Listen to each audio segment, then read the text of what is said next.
नमस्कार, प्रणाम, आदाब, सत श्री अकाल। कैसे हैं भाई आप सभी? उम्मीद करता हूँ बहुत अच्छे होंगे। तो आज हम पढ़ने वाले हैं साइकोलॉजी के बारे में। साइकोलॉजी किससे रिलेट करती है, कैसे इसका प्रोसेस करती है, हमारे दिमाग को कैसे प्रोसेस करती है, हमारे बिहेवियर को कैसे प्रोसेस करती है, इन सभी के बारे में जानेंगे आज। बच्चे बहुत ज़्यादा कंफ्यूज भी होते हैं इसमें कि साइकोलॉजी क्या सिर्फ हमारे दिमाग के साथ खेलती है, क्या हमारे सिर्फ शरीर के साथ, जैसे हम चलते हैं, जैसे हम दौड़ते हैं, तो क्या सिर्फ इन्हीं चीज़ों से रिलेट कर पाएंगे? नहीं, साइकोलॉजी असलियत में क्या है, बिल्कुल बेसिक से लेके एडवांस पे चलेंगे आज मैं आपको बताने जा रहा हूँ पूरी साइकोलॉजी की बेसिक से लेके एडवांस तक की पढ़ाई को थोड़ा समझदार बनाएंगे। साइकोलॉजी के साथ जुड़े रहना। तो साइकोलॉजी, फर्स्ट ऑफ ऑल देखते हैं साइकोलॉजी क्या है। आपके हिसाब से क्या है साइकोलॉजी? पहले मतलब समझते हैं साइकोलॉजी का।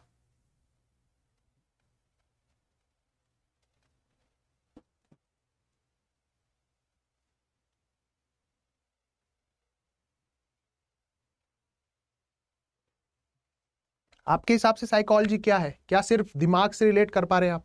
नहीं, एक्चुअली में साइकोलॉजी का मतलब क्या है?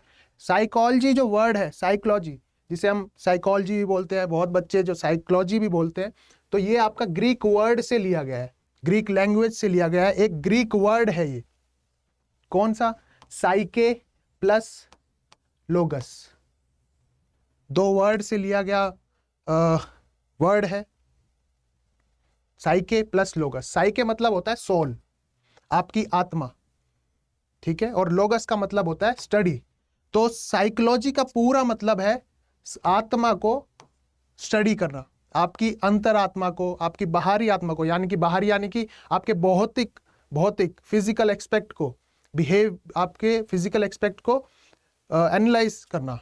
तो स्टडी ऑफ सोल, इसका मतलब है साइकोलॉजी। साइकोलॉजी आज पूरी पढ़ेंगे। नेक्स्ट, साइकोलॉजी का मतलब क्या है? Psychology scientific study of a mind and behaviour. तो मैं आपको सबसे पहले बताता हूं साइकोलॉजी कहां से स्टार्ट हुआ। 16th सेंचुरी में सबसे पहले तो साइकोलॉजी को 16th सेंचुरी में माना गया कि सिर्फ साइकोलॉजी जो है वो आपकी आत्मा का यानी कि सोल की स्टडी है। 17th सेंचुरी में अलग, 18th सेंचुरी या 19th सेंचुरी में अलग, 20th सेंचुरी में अलग, जेबी वॉटसन द्वारा बिहेवियरल बोला गया। तो scientific study of a mind and behaviour is known as psychology. Next क्या आती है? Psychology includes the study of consciousness. Conscious क्या है? कॉन्शियस यानी चेतना। अब चेतना क्या है? देखो, आपने 3 टर्म सुनी होगी। फर्स्ट, कॉन्शियस, 3 टर्म सुनी होगी आपने, conscious, subconscious and unconscious. Conscious क्या है? कॉन्शियस है आपकी चेतना। चेतना यानी कि होशो हवास। अगर मैं शुद्ध हिंदी में बोलूं तो होशो हवास में कुछ भी काम अगर आप कर रहे हैं, मैं अभी ये बोर्ड पे लिख रहा हूं, ये मैं अपनी कॉन्शियस स्टेट में कर रहा हूं, अपनी चेतनता की स्टेट में कर रहा हूं, मैं होशो हवास में ये कर रहा हूं, तो वो हो गया आपका सब कॉन्शियसनेस, कॉन्शियस की स्टेट में। दूसरी टर्म आती है सबकॉन्शियस। सबकॉन्शियस क्या है? देख पा रहे ना? सबकॉन्शियस स्टेट क्या है? सबकॉन्शियस स्टेट है जो आप अपने थॉट से पीछे सोचते हैं। कैसे? जैसे हम नींद में होते हैं तो आप थॉट्स आपके नींद में भी चल रहे हैं, ठीक है। आप डिसाइड, अभी आप कार चला रहे हैं लेकिन आप सोच रहे हैं, आपके बैक ऑफ द माइंड क्या चल रहा है? यार मैं साइकिल से आ जाता, है ना, जाम लग गया है, मैं काश मैं साइकिल से आ जाता। तो बैक ऑफ द थॉट्स आपका क्या चल रहा है, चाहे वो नींद में हो, चाहे वो कहीं ना कहीं बैक ऑफ द माइंड में क्या चल रहा है आपके, तो वो हो जाएगा आपका सबकॉन्शियस। तीसरा आता है अनकॉन्शियस स्टेज में। अनकॉन्शियस स्टेज यानी कि दारू पी के पड़े हुए हैं, कुछ पता ही नहीं है, अनकॉन्शियस है, बेहोशी की हालत में है। जैसे आप इसका, अच्छा एक और फैक्ट बताता हूं इसके बारे में, बहुत अच्छा। जैसे कहीं ना कहीं इनसाइड फियर, बहुत इनसाइड फियर, किसी चीज को देख के एकदम डर जाना, अनकॉन्शियस स्टेज आना, जैसे कहीं ना कहीं कुछ एकदम आपके सामने शेर आ गया भागता भागता, आप चल रहे थे, वॉक कर रहे थे, पहाड़ों में घूम रहे थे और शेर आ गया, तो क्या होगा, एकदम बेहोश हो जाएंगे, अनकॉन्शियस स्टेज हो जाएगी एकदम। ये क्या हो जाएगी, अनकॉन्शियस स्टेज, जिसमें आप जो है बिल्कुल भी आपको पता नहीं चलेगा, बेहोशी की हालत में होंगे, अनकॉन्शियस स्टेट होगी आपकी, होशो हवास में कोई भी काम आप नहीं कर रहे होगे, वो होगी आपकी अनकॉन्शियस स्टेज।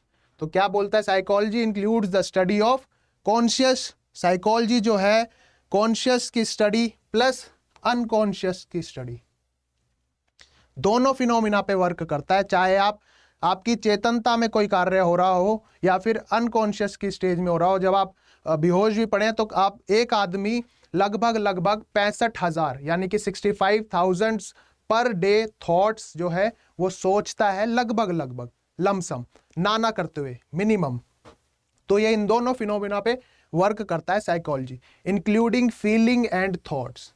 आप कैसा फील कर रहे हैं, आप कैसे थॉट्स सोच रहे हैं, है ना। कई बार क्या होता है, आप गाड़ी चला रहे हैं और थॉट आ गया, यार राजू के गोलगप्पे खाने चलते हैं, है ना, राजू के गोलगप्पे खाने चलते, तो क्या है वो, conscious, subconscious, unconscious. Back of the mind क्या चल रहा है आपके, सबकॉन्शियस माइंड में क्या चल रहा है आपके, वो भी, इसीलिए आपके फीलिंग्स और थॉट दोनों पे वर्क करता है। मनोविज्ञान में भावनाओं और विचारों सहित सचेत और अचेतन घटनाओं का अध्ययन शामिल है। नेक्स्ट बढ़ते हैं, नेक्स्ट क्या कहता है, साइकोलॉजिस्ट, जितने भी हमारे बड़े बड़े साइकोलॉजिस्ट हुए हैं, विलियम वुड्स हुए हैं, ठीक है, जेबी वॉटसन रहे, तो इनकी स्टडी में क्या इन्वॉल्व होता है, क्योंकि साइकोलॉजिस्ट जो है साइकोलॉजी की स्टडी कर रहा है, लेकिन वो क्या सोच के स्टडी कर रहा है, किस चीज की स्टडी कर रहा है, किस पे रिसर्च कर रहा है, तो उनकी स्टडी में मेन क्या इंक्लूड होगा, परसेप्शन, धारणा, किसकी धारणा कैसी है, मेरी धारणा आपके प्रति कैसी है, आप लोगों की धारणा मेरे प्रति कैसी है। दूसरा अनुभूति, कॉग्निशन, ध्यान, अटेंशन, भावना, बुद्धि, व्यक्ति परक, और अनुभव, प्रेरणा और मस्तिष्क। यानी कि एक साइकोलॉजिस्ट जो है अपनी रिसर्च में क्या क्या चीज इंक्लूड करेगा, सारी चीजें इंक्लूड करेगा, जैसे धारणा हो गई, एक्सपीरियंसेस हो गए, ठीक है, अनुभूति हो गई, ध्यान हो गया, तो ये सारी चीजें जो है इंक्लूड करेगा एक साइकोलॉजिस्ट, उसी पे रिसर्च करेगा, ठीक है। नेक्स्ट हम बढ़ते हैं, अरे वाह, फादर ऑफ साइकोलॉजिस्ट कौन थे भाई, विलियम वुड्स। अब देखो क्या है कि देखो साइकोलॉजी का एक खुद ही बहुत अच्छा नेचर भी है। साइकोलॉजी क्या करती है, अपने नाम में ही खुद का मतलब छुपाए बैठी है। कैसे बैठी है, बहुत बच्चे क्या है, सर साइकोलॉजी पढ़ता तो हूं लेकिन आज पढ़ लूंगा और कल भूल जाऊंगा, नहीं होने दूंगा ऐसा, बिलीव, ध्यान से पेशेंटली सुनो। साइकोलॉजी की सबसे अच्छी बात है कि वो अपना नाम के आगे ही अपना मतलब छुपाए बैठी है। कैसे, आगे चलोगे मैं बताता हूं। इसको याद रखने का सबसे बेस्ट तरीका क्या है, tricks, short tricks, short tricks.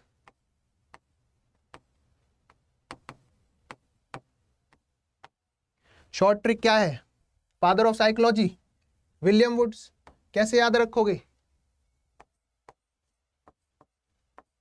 PW,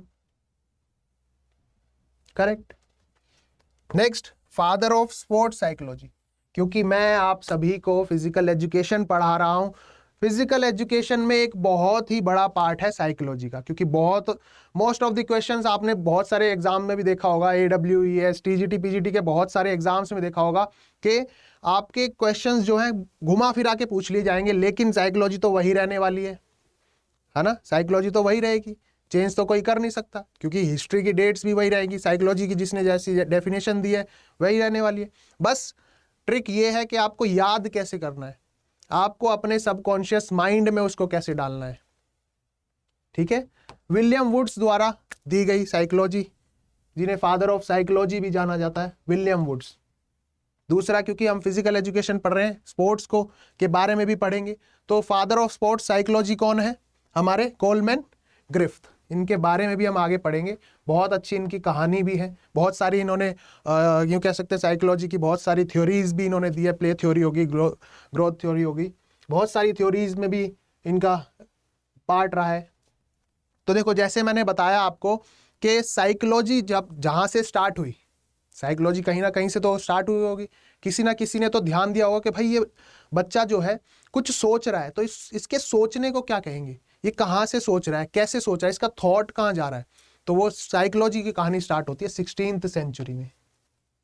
16th century से 16th सेंचुरी में साइकोलॉजी को क्या बोला गया? स्टडी ऑफ सोल, आत्मा का अध्ययन।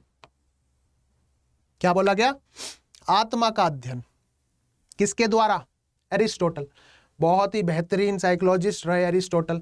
आपने सुना भी होगा एरिस्टोटल के बारे में। देखो, मैं आपको बताता हूं एरिस्टोटल कौन थे। एरिस्टोटल जो थे एक बहुत ही फेमस साइकोलॉजिस्ट थे, और साथ ही साथ सोक्रेट्स एक महान फिलोसफर, इनके शिष्य भी थे। करेक्ट है ना? सोक्रेट्स, फिर आपका प्लेटो,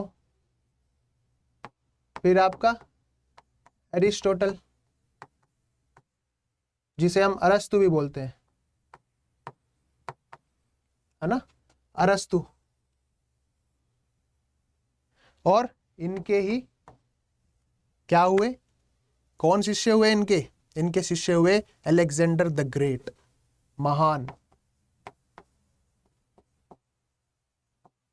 अलेक्जेंडर द ग्रेट, महान, इन्हीं के शिष्य हुए। तो स्टडी ऑफ सोल बोला गया। क्वेश्चन बनता है यहां से, क्या क्वेश्चन बनेगा? क्वेश्चन बनेगा आपका फर्स्ट क्वेश्चन एमसीक्यू, भाई लिख लेना बहुत ध्यान से। क्वेश्चन बनेगा कि 16th सेंचुरी में, 16वीं शताब्दी में स्टडी ऑफ साइकोलॉजी को क्या बोला गया? तो साइकोलॉजी को बोला गया स्टडी ऑफ सोल, आत्मा का अध्ययन, 16वीं शताब्दी में बोला गया। नेक्स्ट, फिर आई 17वीं और 18वीं शताब्दी। लोग चेंज हो गए, फिलोसफर्स चेंज हो गए, काल चेंज हो गया, है ना? तो सोल से क्या हो गया हमारा? Study of mind. क्या हो गया? स्टडी ऑफ माइंड, है ना? एक बहुत ही बेहतरीन फिलोसफर भी थे, पोम्पोनाजी, इटालियन फिलोसफर थे पोम्पोनाजी। तो उन्होंने ये डिराइव किया कि भाई स्टडी ऑफ सोल नहीं है, स्टडी ऑफ माइंड है। 16th सेंचुरी में स्टडी ऑफ सोल बोला गया। सोल आया, सोल से हो गया माइंड, सोल से हो गया माइंड। किसके द्वारा? पोम्पोनाजी, इटालियन फिलोसफर थे। नेक्स्ट, फिर आई 19th सेंचुरी। 19th सेंचुरी में क्या बोला गया?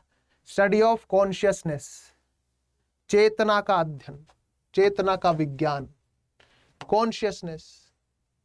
सोल से क्या हुआ? सोल से हुआ माइंड, अब माइंड से हो गया कॉन्शियसनेस।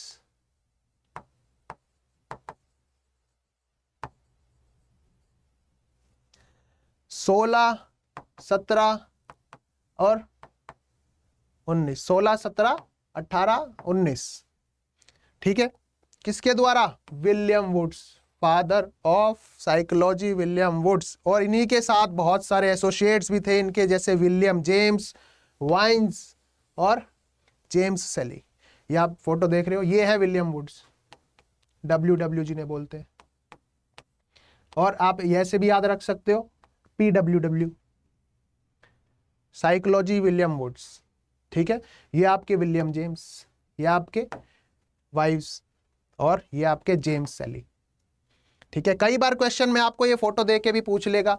जो थोड़े से AWES में आपको ये क्वेश्चन देखने को भी मिला था कि 16th सेंचुरी में साइकोलॉजी की स्टडी को क्या कहा गया है, तो कहा गया था स्टडी ऑफ सोल। नेक्स्ट हम बढ़ते हैं 20th सेंचुरी, 20वीं शताब्दी का समय आया भाई। सोल से क्या हुआ? माइंड, माइंड से क्या हुआ? कॉन्शियसनेस। अब कॉन्शियसनेस हटा के साइकोलॉजिस्ट आए जेबी वॉटसन, जिन्हें हमें फादर ऑफ बिहेवियरिज्म भी बोला गया। हमने जिसे क्या बोला? फादर ऑफ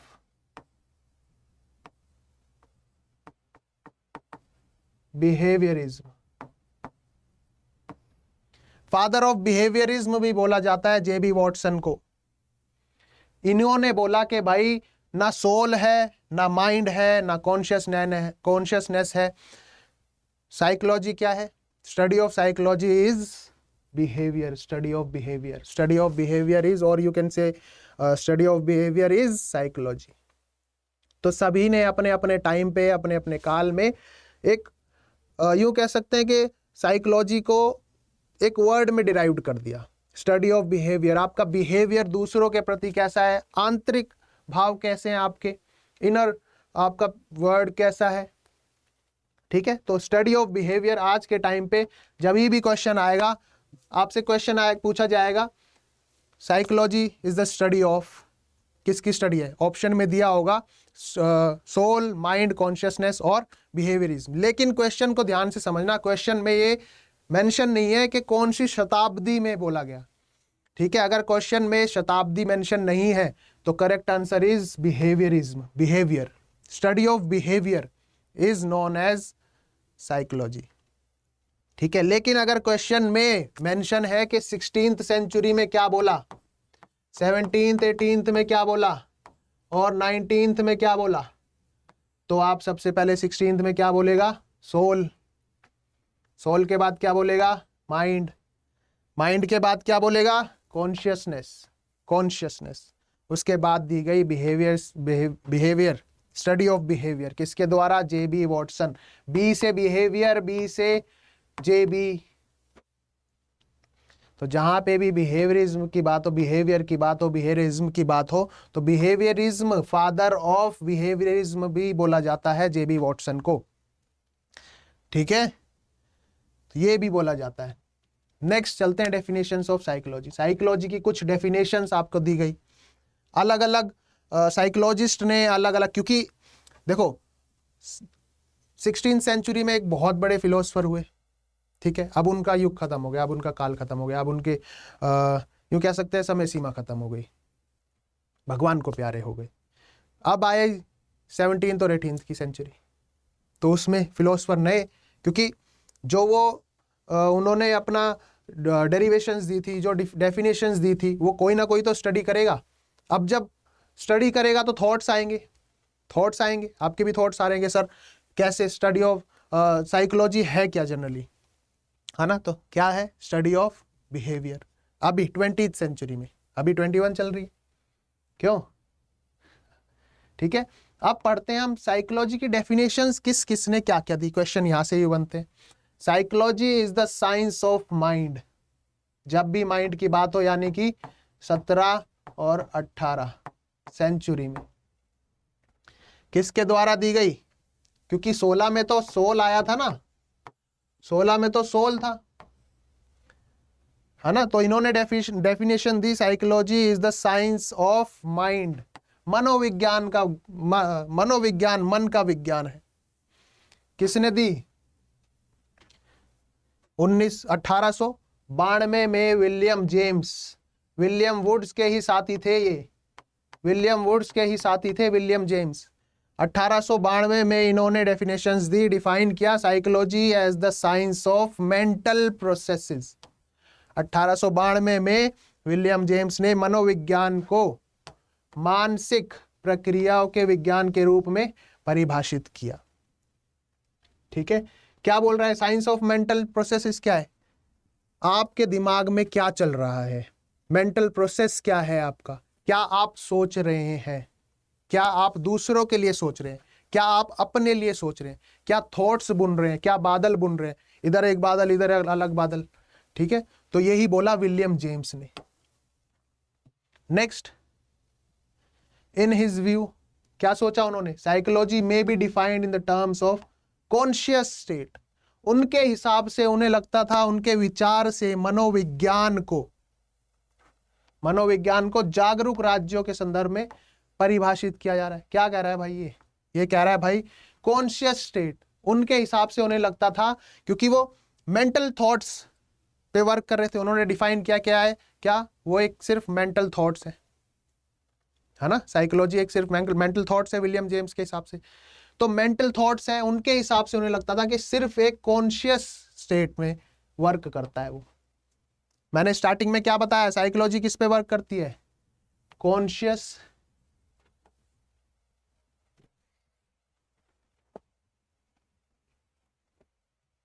है ना, किस पे वर्क करती है,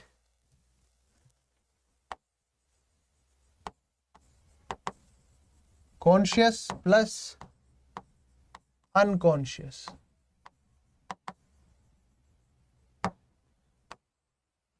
लेकिन 17th सेंचुरी में किसने, विलियम जेम्स ने ये सोचा कि सिर्फ मेंटल प्रोसेस है, माइंड से रिलेटेड है। माइंड से भी रिलेटेड है तो सिर्फ वो क्या है, सिर्फ कॉन्शियस स्टेट में है, जो वो होशो हवास में सोच रहा है।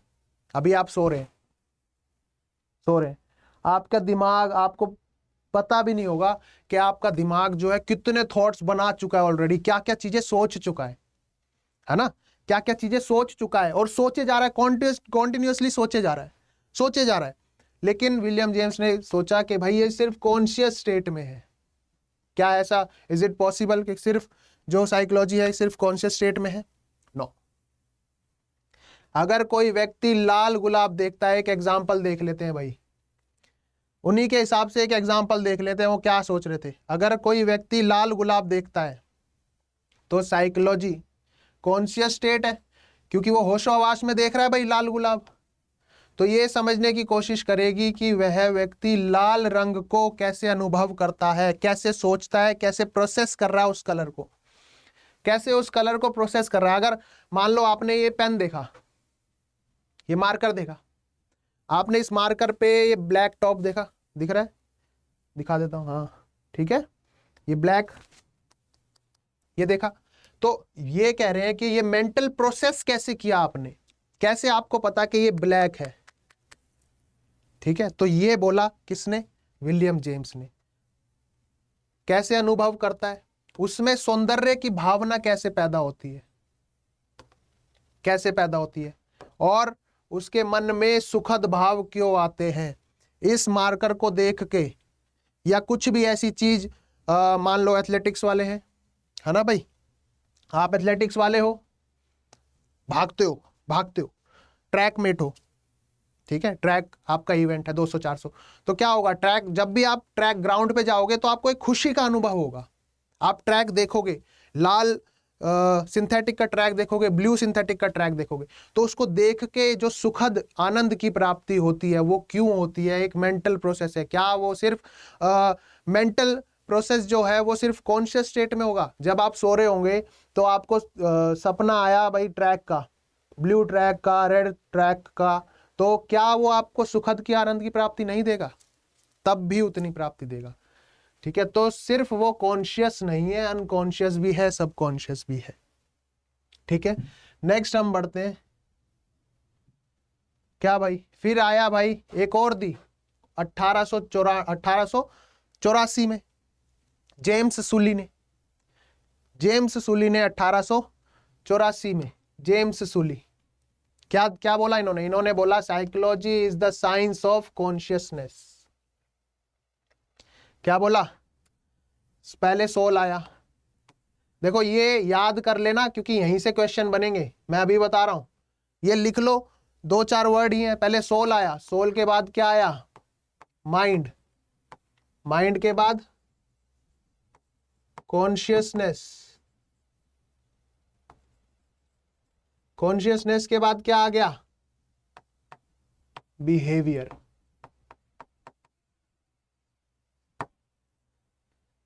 सोल, माइंड, कॉन्शियस और बिहेवियर। 1884 में जेम्स सुली ने बोला psychology is the science of consciousness. उनके हिसाब से जेम्स सुली को लगता था 1882 में विलियम जेम्स ने है ना। फिर आए 1884 में जेम्स सुली, इन्होंने भी बोला कॉन्शियसनेस की स्टेट में जो है वही साइकोलॉजी है। Science, psychology as the science of inner world as distinguish from physical world. Physical world यानी कि भौतिक,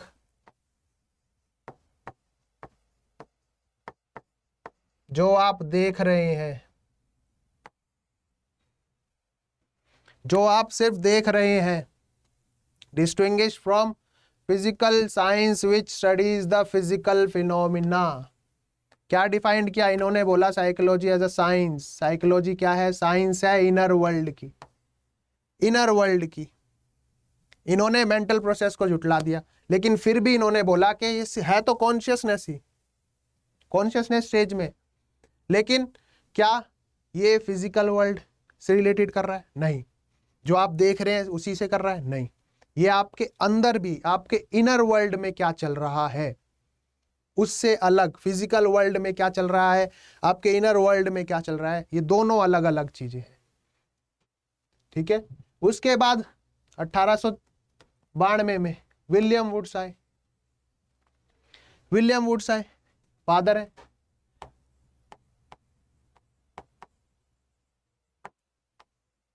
फादर ऑफ साइकोलॉजी है। तो इन्होंने क्या डिफाइन किया, अब कुछ तो डिफाइन, कुछ तो मेजर डिफाइन किया गया होगा जो इनको फादर की उपाधि दी गई। क्या डिफाइन किया, defined psychology as the science which studies the internal experiences. आंतरिक अनुभव। अब देखो आंतरिक अनुभव, क्या क्या चीज आ जाएंगी आंतरिक अनुभव में, तीनों स्टेज आ जाएंगी। कॉन्शियस, सबकॉन्शियस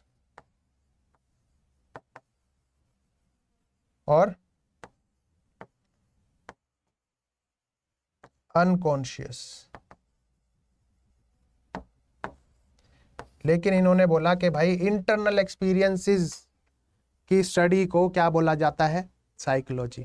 क्या डिफाइंड किया, defined psychology as the science, एक तरीके की साइंस है जो आपकी क्या करती है, इंटरनल एक्सपीरियंसेस को, आपकी भावनाओं को, आपकी धारणा को, आपके बिहेवियर को, कैसा आप बिहेव कर रहे हैं, सामने के प्रति कैसा बिहेव कर रहे हैं, औरों के प्रति कैसा बिहेव कर रहे हैं, आपका एटीट्यूड क्या था, आपका सेट ऑफ एटीट्यूड कैसा है दूसरों के प्रति, अपने प्रति, आपके घर में, आपके बाहर, आपके दोस्तों के साथ, ये सारी चीजें आपके इंटरनल एक्सपीरियंसेस पे वर्क करता है, ऐसा बोलना था विलियम वुड्स का। नेक्स्ट क्या बोला, फिर आते हैं मैकडगल, विलियम्स मैकडगल, विलियम जेम्स, जेम्स सुली, विलियम वुड्स। अब आते हैं विलियम मैक, सभी विलियम विलियम विलियम से स्टार्ट हो रहे हैं, इजी टू रिमेंबर है भाई। सबसे पहले कौन आए, विलियम जेम्स, फिर आए जेम्स वुड, फिर आए विलियम जेम्स आए, फिर जेम्स सुली आए, फिर आए विलियम वुड्स। अब आते हैं हमारे विलियम मैकडगल। 1905 में, 1882, 1884, 1900,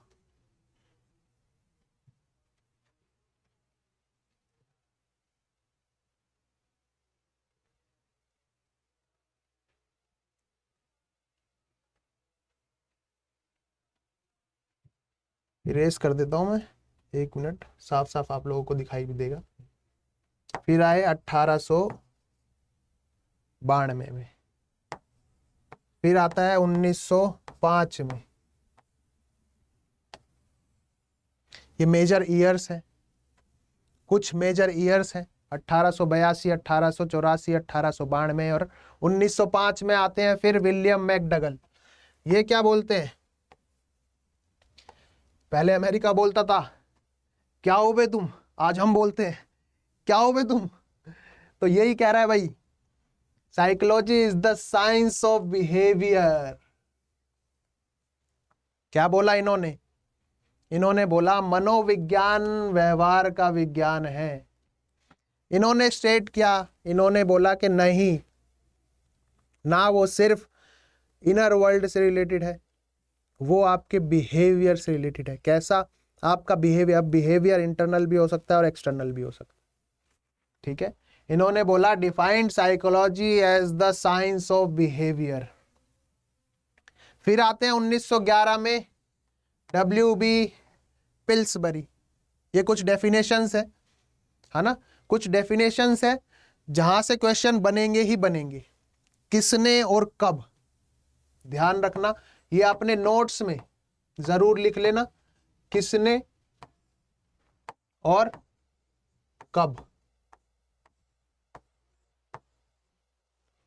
क्वेश्चन बताता जा रहा हूं साथ ही साथ, फिर मत कहना कि सर पेपर तो आपने ही बना दिया था। हाँ, कह भी देना, बाद में हो भी सकता है, ठीक है। किसने और कब, ये दो चीजें हैं, अपने नोट्स में अभी लिख लेना भाई। Defined psychology as the science of behaviour defined किया। फिर आए 1911 में W.B. पिल्सबरी। इन्होंने बोला साइकोलॉजी क्या है? साइंस ऑफ बिहेवियर है। इनके साथ ही मिलके एसोसिएट होके इन्होंने भी बोला कि साइंस ऑफ बिहेवियर ही है भाई। मैंने भी यही, इन्होंने बोला कि मैंने भी रिसर्च करी है, मेरी रिसर्च देखो, मेरी रिसर्च देखो। इन्होंने फिर क्या बोला बाद में कि मैं भी यही बोल रहा हूँ कि स्टडी ऑफ बिहेवियर ही है। अरे बाबा, तो दोनों चीज, दोनों ने, यानी किसने? मैकडगल्स ने और पिल्सबरी ने। मैकडगल्स ने और पिल्सबरी ने, दोनों ने ही बोला स्टडी ऑफ बिहेवियर ही है आपकी। कब? एक ने बोला 1905 में, एक ने बोला 1911 में। तो किसने और कब, ध्यान रखना। अब आते हैं J.B. वॉटसन की बारी। J.B. वॉटसन की बारी। J.B. वॉटसन ने क्या बोला? डिस्कार्डेड द कंसेप्ट, सारे कंसेप्ट झुटला दिए, बेकार, सब बेकार हो। कौन कौन से कंसेप्ट? ना तो वो सिर्फ माइंड है, ना वो सिर्फ कॉन्शियसनेस है, ना वो सिर्फ पर्पस है, and the like from physiological use and defined psychology as the science of behaviour. तो उन्होंने बोला, J.B. वॉटसन आते हैं भाई, उन्होंने बोला, उन्होंने मेजरली आते ना, एक कहीं से एक आएगा एकदम अचानक, सडन स्पूट्स आएगा, एकदम अचानक से बोलेगा भाई मैंने किया, वो J.B. वॉटसन ही थे। एक्चुअली बहुत बड़े साइकोलॉजिस्ट भी थे। तो इन्होंने क्या किया? सारी चीज झुटला दी, है ना। बहुत से साइकोलॉजिस्ट ने ये बोला कि भाई क्या सिर्फ वो माइंड से रिलेटेड है, सिर्फ वो इंटरनल एक्सपीरियंस से रिलेटेड है, सिर्फ वो इनर वर्ल्ड से रिलेटेड है। नहीं, J.B. वॉटसन ने बोला कि इन सारी चीजों को मिला के आपके inner world, internal experiences, external experiences, इन सभी चीजों को मिला के क्या है? स्टडी ऑफ बिहेवियर है। स्टडी ऑफ बिहेवियर इंटरनल भी हो सकता है और एक्सटर्नल भी हो सकता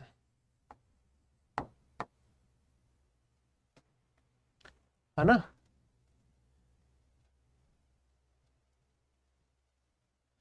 ठीक है, तो J.B. वॉटसन इसी रीजन की वजह से इन्हें क्या बोला जाता है? Father of behaviourism.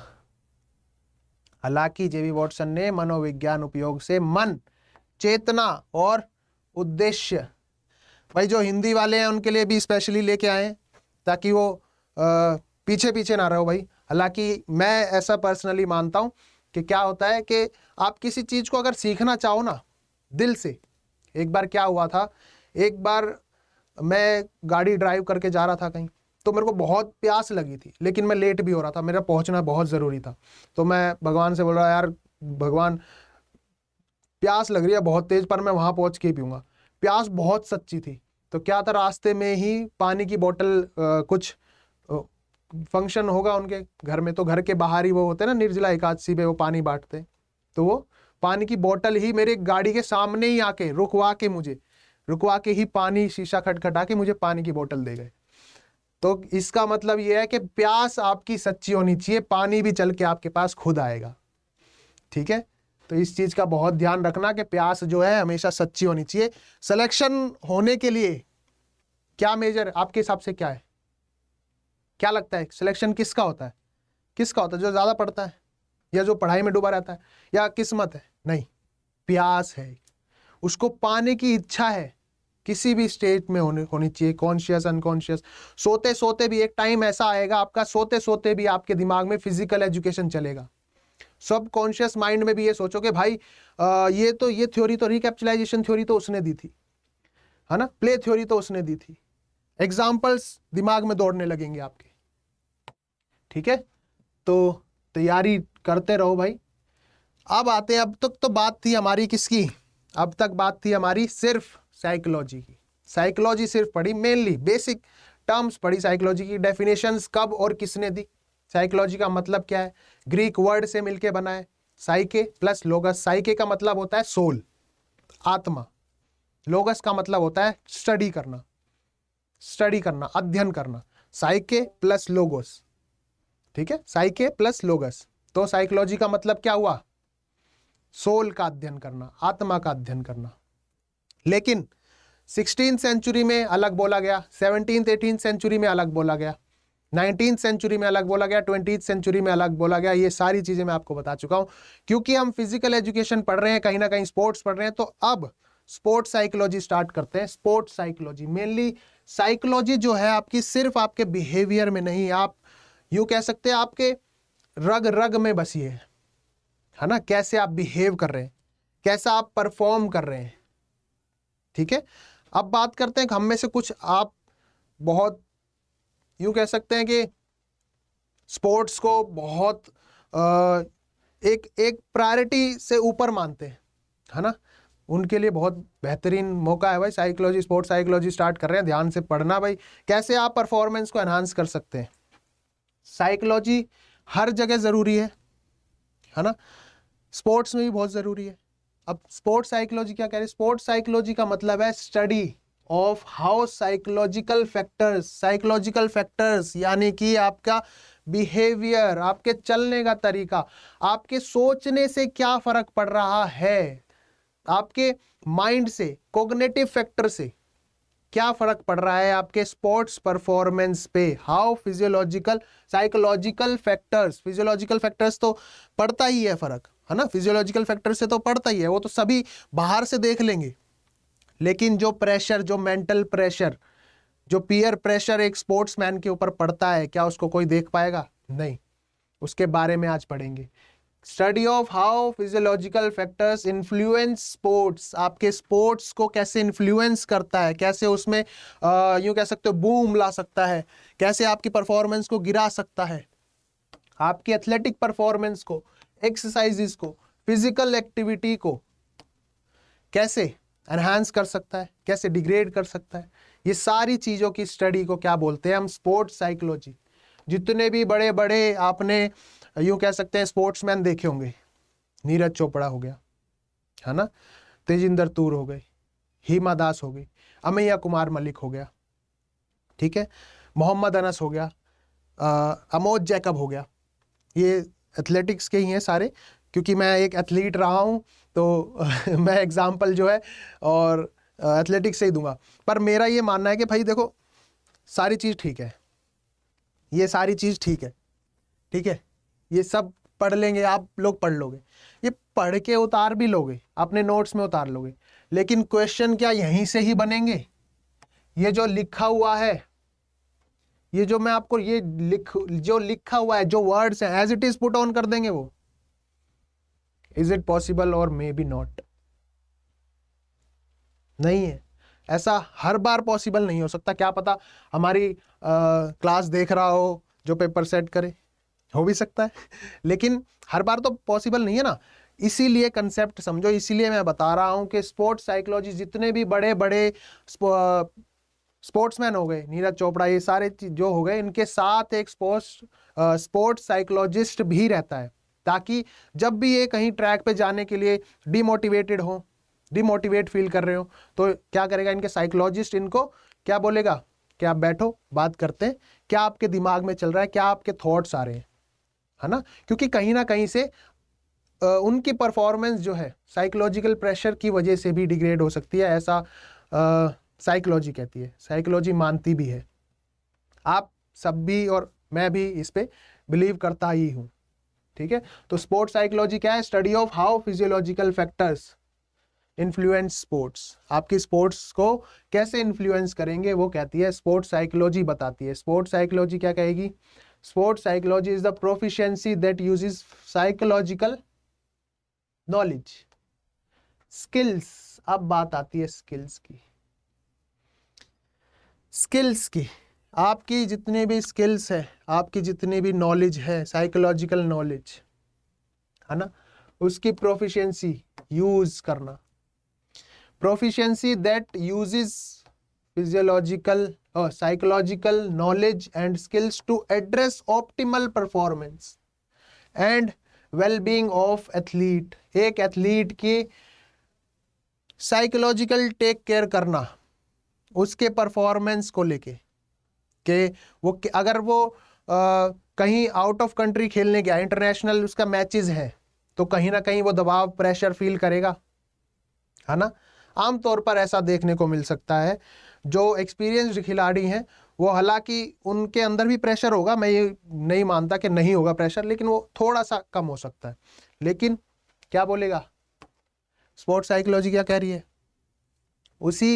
उसी के नॉलेज को, उसी की स्किल्स को एड्रेस करते हुए उसकी ऑप्टिमल परफॉर्मेंस को निकालना, उसकी वेलबींग, एथलीट्स की वेलबींग की टेक केयर करना, और साथ ही साथ developmental and social aspect of sports participation. ठीक है, अब बात आते हैं इंपॉर्टेंस क्या है, क्या क्या इंपॉर्टेंस है स्पोर्ट्स साइकोलॉजी की। स्पोर्ट्स साइकोलॉजी की क्या क्या इंपॉर्टेंस है, क्यों जरूरी है? क्यों जरूरी? तो है, आपने मान लिया। क्यों जरूरी है? क्यों, आपको क्या लगता है क्यों जरूरी है? हाँ, मम्मी ने बोला कि आज तू खेलने नहीं जाएगा, या क्या कर लिया तूने खेल के, तो आपके ऊपर जो प्रेशर बना कि मैं इतने सालों से मेहनत कर रहा हूं या कर रही हूं, मेरे मम्मी मेरे पापा मेरे घर वाले साथ नहीं दे रहे मेरा, आपके ऊपर जो पीयर प्रेशर बना उसको आप बाहर दिखा नहीं सकते, है ना। उसके लिए है psychology, sports psychology. Sports psychologist इसीलिए बने। अब वो क्यों जरूरी है, स्पोर्ट्स साइकोलॉजी क्यों जरूरी है? क्यों जरूरी है स्पोर्ट्स साइकोलॉजी? जो आपके ऊपर प्रेशर बना, स्पोर्ट्स साइकोलॉजी उसको क्या करेगी, उस एंजाइटी को, उस जो आपने चिंता करी, उस प्रेशर की वजह से जो आपके मन में चिंता आई, क्या मैं अच्छा परफॉर्म कर पाऊंगा, क्या मेरा फ्यूचर होगा इसमें, क्या मैं ठीक से परफॉर्म कर रहा हूं, क्या मैंने आज ठीक से रेपुटेशन लगा ली है, वो इन ख्यालों को, इन थॉट्स को, इस बादल को, ये बादल जो फॉर्म हुआ है, इस बादल को लेके आपके मन में जो एंजाइटी आई, जो चिंता आई, उसको रिड्यूस करेगा, चिंता कम करेगा। फिर second point is effective stress management techniques, प्रभावी तनाव प्रबंधक टेक्निक्स। कुछ ऐसी टेक्निक्स है जैसे मेडिटेशन हो गया, one of the best technique, जिससे आपका स्ट्रेस कम होगा। इंक्रीज ड्राइव, आपकी खेलने की क्षमता, है ना, आपकी परफॉर्म करने की क्षमता, उसको एनहांस करेगा, इंक्रीज करेगा, इंप्रूव करेगा।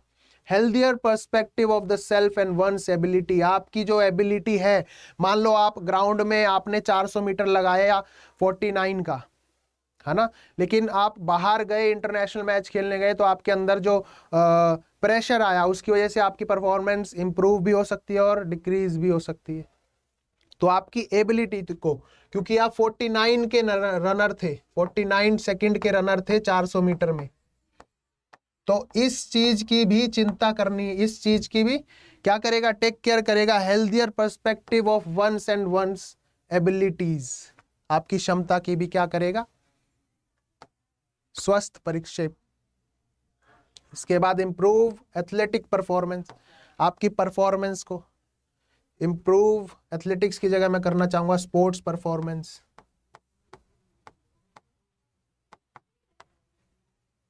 है ना। स्पोर्ट्स इसलिए लिख दिया क्योंकि चेस भी है, चेस वालों पे हालांकि साइकोलॉजिकल प्रेशर बहुत ज्यादा होता है।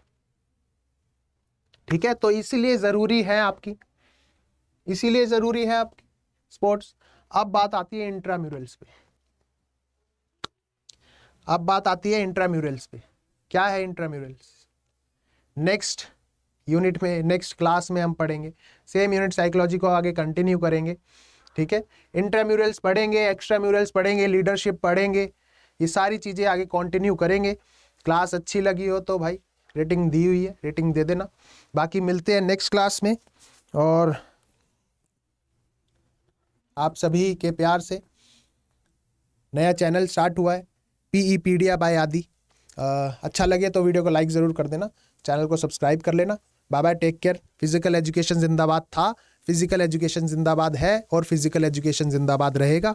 उम्मीद करता हूँ अच्छी लगी होगी class. Bye bye, take care, ध्यान रखेंगे भाई।